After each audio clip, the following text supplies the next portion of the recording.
ఇదిగోండి పెరుగు చట్నీ తయారు చేసుకున్నాము. పెరుగు తీసి బౌల్కి పెట్టేసుకున్నాను. కొంచెం దీంట్లో పసుపు వేసుకోవాలండి. తర్వాత దీంట్లో కొంచెం సాల్ట్ వేసుకోవాలి. ఇలా కలుపుకోవాలన్నమాట.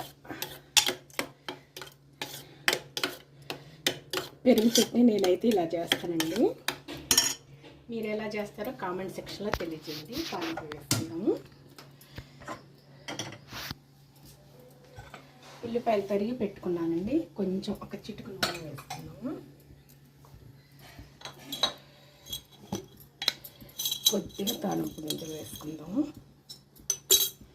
చాలు. కొద్దిగా జీలకర్ర కూడా వేసుకుందామండి.